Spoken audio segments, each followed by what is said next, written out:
रात के ठीक 1:13 पर वीरान रेलवे स्टेशन पर एक पुराना सिग्नल रूम अपनी अंतिम सांसें गिन रहा था।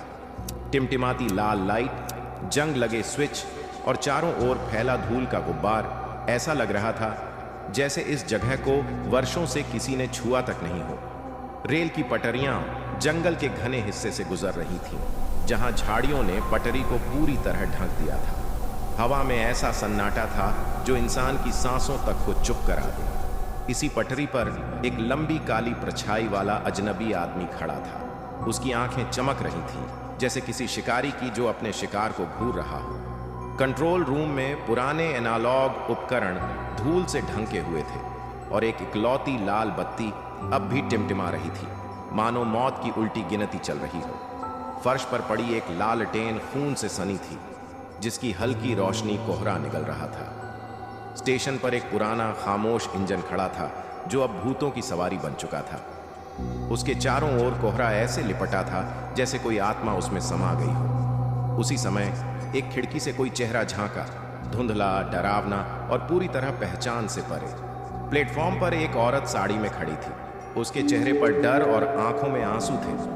हवा उसकी साड़ी को फड़फड़ा रही थी और पीछे से एक परछाई उसकी ओर धीरे धीरे बढ़ रही थी। रेलवे ऑफिस की जमीन पर कई गुमशुदा लोगों की फाइलें बिखरी थीं।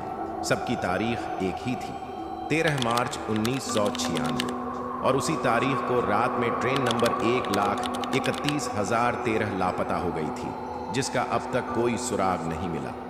रेलवे ट्रैक के ऊपर हवा में तैरती एक सफेद पोशाक वाली आत्मा, लंबे खुले बाल, कोहरा उसकी देह के चारों ओर घूमता रहा। उसकी मौजूदगी से वातावरण ठंडा और भारी हो गया था।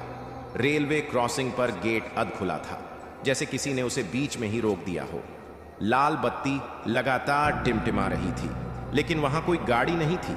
फिर भी पटरियां हिल रही थीं। ट्रेन के अंदरूनी हिस्से में खून से सनी सीटें और खिड़की पर उभरे हाथों के निशान बताते थे कि वहां कभी चीखें गूंजी थीं। स्टेशन की दीवार पर लटकती घड़ी अब भी 1:13 पर रुकी थी और उसके बीच से टपक रहा था ताज़ा खून। फर्श पर एक एक कर उभरते पैरों के निशान, पर कोई शरीर नहीं, बस हवाओं में सरसराहट और कदमों की गूंज। स्ट्रीट लाइट की पीली रोशनी को कोहरे ने निगल लिया था और सुनसान प्लेटफॉर्म पर काले कौवे चीखते हुए उड़ते नजर आ रहे थे। एक ट्रेन टिकट जमीन पर गिरा और हवा में उड़ने लगा, लेकिन जैसे किसी अदृश्य हाथ ने उसे पकड़ लिया हो। वॉचमैन राघव टिमटिमाती लाइट के नीचे खड़ा था। उसके पीछे उसकी ही परछाई थी, लेकिन वो हिल रही थी, अलग तरह से। ट्रेन के डिब्बे में एक औरत रो रही थी। उसकी चीखें अब सिर्फ कोहरे में घुल गई थीं। आखिरी दृश्य में राघव का सामना अपने ही भूतिया रूप से हुआ। दोनों ने एक दूसरे की आंखों में झांका, पर असली कौन था, ये अब कोई नहीं जानता।